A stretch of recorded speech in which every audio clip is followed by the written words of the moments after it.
I'm all about setting myself a challenge. It keeps me motivated, disciplined, and focused. And, well, I just love to run hard and push myself. Today, I'm going to attempt to run a 5K PB. No cheer squad, no medals, just you, me, my Garmin, and all the data I'm going to need to help me get there. So let me know down below, what do you think I can get? Are we rolling, yeah? Yeah. We only got one shot at this. Are you ready? 3, 2, 1, let's go. So it's actually kind of funny because we wanted to start on a downhill thinking that we'll have less uphill to run afterwards. And I ended up setting out way too fast. And I looked down at my watch in the first 100 meters and I was running at like 2:45. It's like, this is way too quick. So I had to slow it back down like quite quickly. Don't want to get too excited. Yeah. But by then I was like, it felt like a jog. So I didn't know what, my pacing was off from the very, very jump. But once I eased into the first kilometer, it was bang on target, following my virtual partner.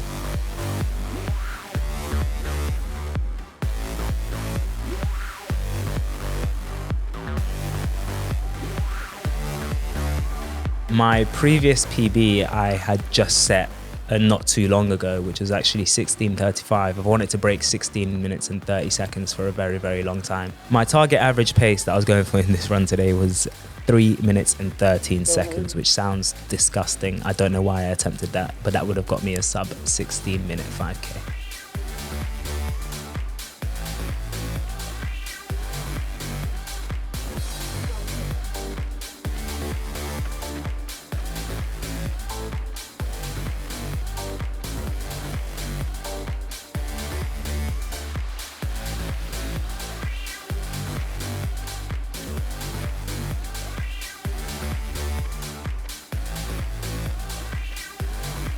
Come next to us. Yeah.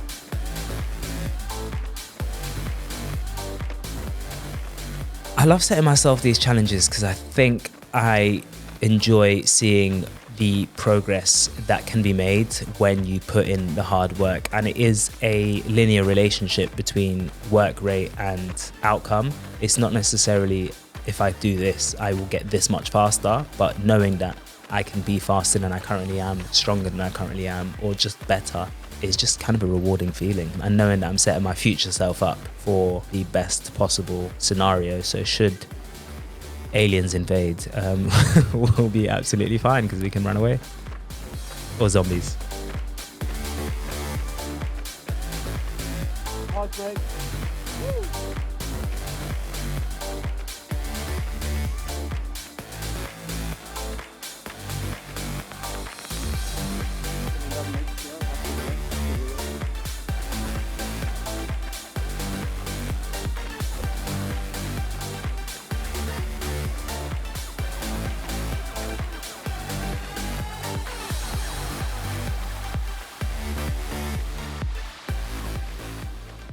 So I think my strategy initially for pacing was to hold a few seconds slower than the average pace that I needed to run and then speed up and empty the tank at the end.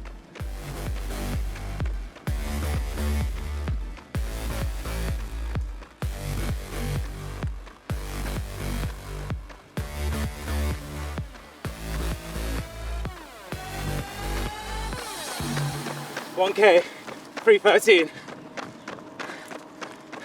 Me and the pace are like this. In the first kilometer, my heart rate was 140 beats per minute. And my pace was 3 minutes and 13 seconds. My cadence for the first kilometer was about 196.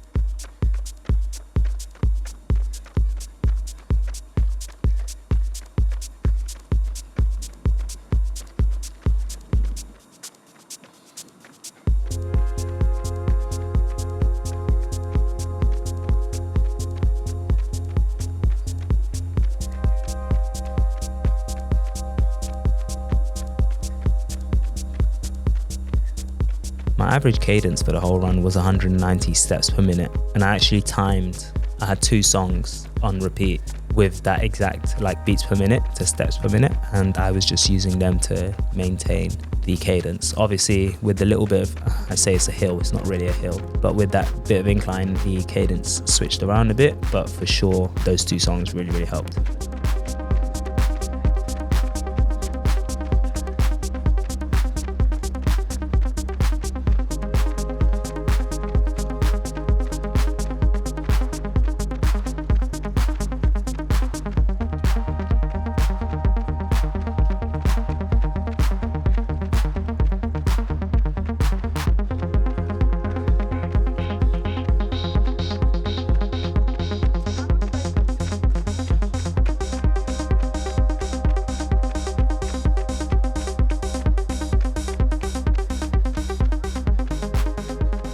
in kilometer 2, I was actually thinking I can really hold on to this pace for quite a while. I was very, very excited, and I thought I wanted to even push the pace, but I thought, let me be responsible, stay at around 3:13, ended kilometer 2 at 3:14, which was not too far off. But I saw my virtual partner, Cran, I was trying to keep up with him. I kept looking down at my watch to see if he'd claw away from me, but he didn't. We were like neck and neck for the whole of kilometer 2, which I was very satisfied with.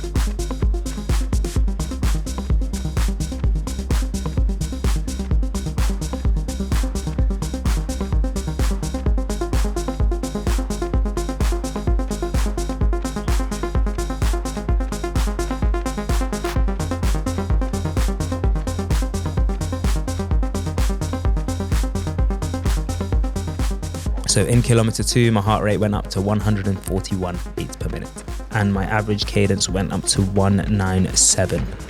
2K, 3:14, neck and neck. Kilometer 3 was where it really hit me. I think I got a bit too comfortable in the first 2 kilometers, and I knew I was going to pay the price for it. Rookie error.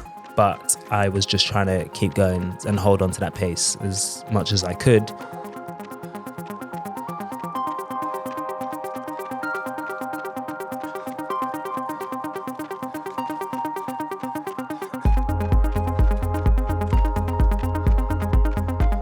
I started to find it very, very, very tough. My legs just weren't moving the way they needed to. My heart was about to beat out of my chest. But I knew that this was like, we're just reaching the halfway mark and the race kind of starts now. And I really wanted to just push and push and push, but I just couldn't.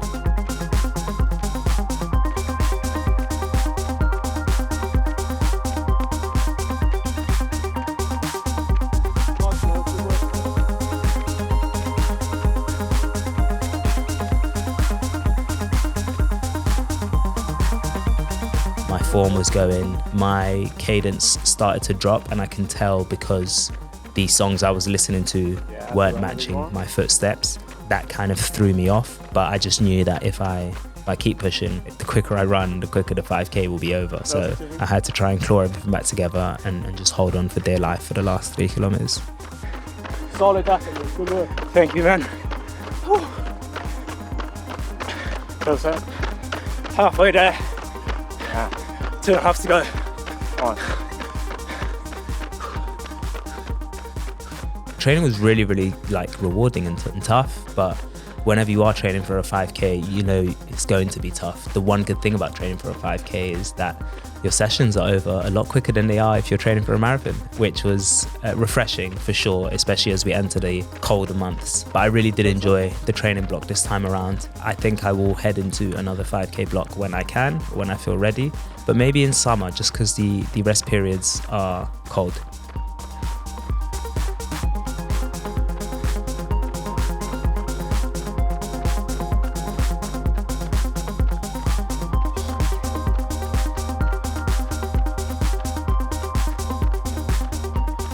Yeah, seeing my virtual partner creep away from me really made me want to pick it up, and that's exactly why I was holding on for dear life for kilometer 3. I think kilometer 4 is where things took a real turn for the worse, but we'll cross that bridge when we come to it.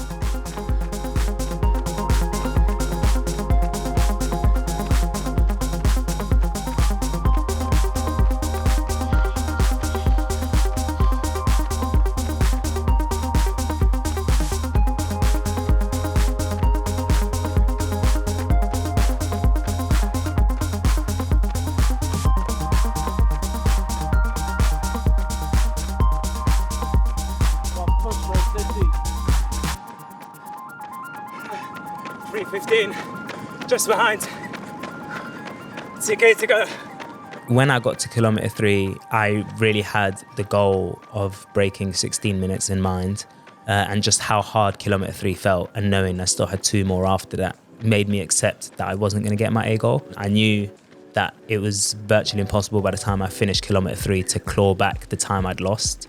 And I was just like, let me just hold on to this kind of pace to finish with a PB.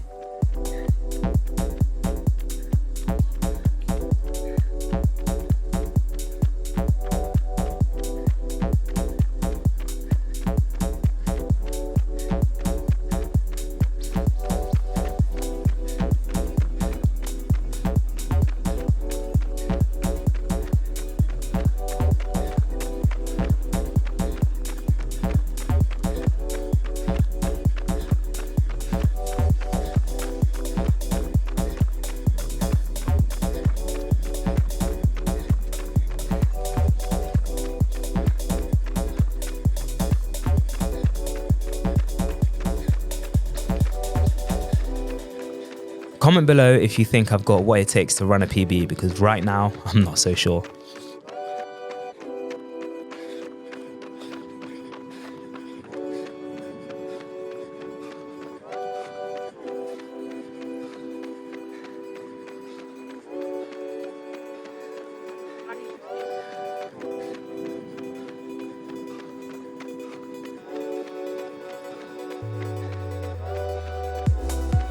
I think the best way to avoid a dip in form when you start to feel fatigued is to just be very present, mindful and conscious of your form. It's all the talking points that we tell you all the time: hips up, shoulders back, and try and make sure that you are thinking, what does good form look like? What would I look like if I wasn't tired? How would I be running? How many steps would I be taking? And being very, very aware of that. It's so easy to just focus on how bad you feel and how things are tough, and you start to slump over. But when you pick yourself back up, when you start to think, what would this look like if I was running at my best? What would good form look like? You start to fix up your form subconsciously, and that gives you the power to keep going. Come on, mate, take these.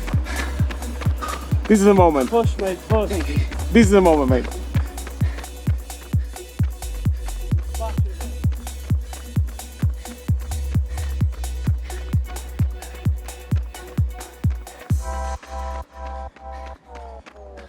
I just didn't think I had it in me to keep going. My heart rate spiked and my pace had significantly dropped. Every time I looked down at my watch, my pace looked like it was getting slower and slower.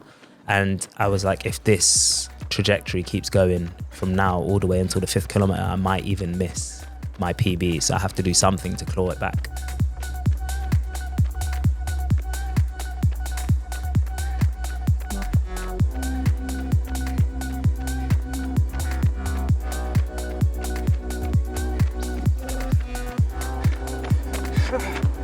$3:21, I'm full enough. Last kilometer. Come on. All good, mate. Don't listen to your head, mate. It's all lies. It's all on you. Come on. Let's go. You got it. It's in you. It's there. You know it. So I started off at that pace of the goal target time, which was 3 minutes and 13 seconds. Managed to hold it for the first kilometer, and then I felt it slowly creeping away. Come kilometer 2, it was 3 minutes and 14 seconds. I was like, okay, I can claw back a second. And then kilometer 3 and 4 really, really humbled me before I came back to life in kilometer 5, when there's just one little bit left. Yeah. It's there, mate. It's there. You can see it. In that 5th kilometer, I knew if I was to get my PB, I had to pick up the pace and I had to fix my form. And that's when I became very, very present of how I was running. Was I grimacing? How can I match my cadence with the pace? And 5th kilometer, I think, is always a bit easier than the 4th because it's your last one and you know that the finish line is in sight. Although I did find it tough not having like a physical finish line to run towards, and I didn't want to keep looking down at my watch to see how far away I was. I just knew that if I picked up the pace and completely emptied the tank for the last 200, 300, 400 meters, I will be able to claw something back. And I think that's exactly what I did.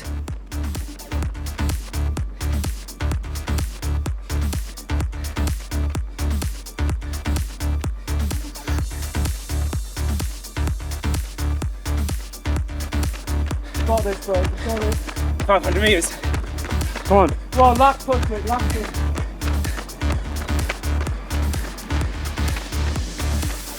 again, when you fix your form, when you start to fix your breathing, your body starts to respond accordingly, and my heart rate was reflective of that. Poor planning from my part. The last bit of the last kilometer was on an incline, which was hell.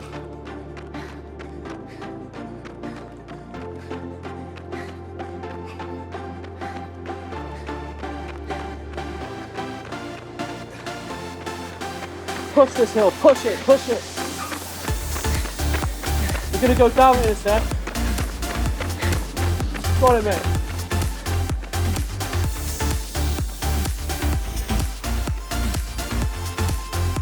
Everything's got, man.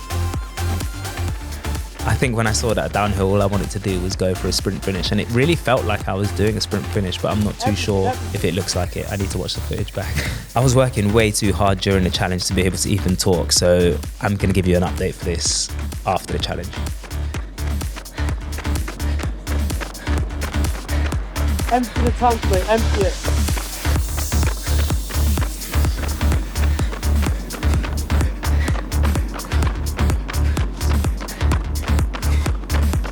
Empty the tank, mate, you got it, you got it.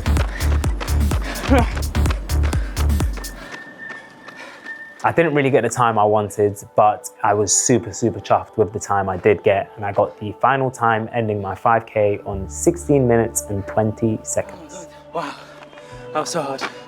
That was tough. That was very tough. The pace got away from me. You know, you can feel him and I don't want to let him go. I was just trying as hard as I could, but I couldn't. That was probably the hardest thing I've done in a while.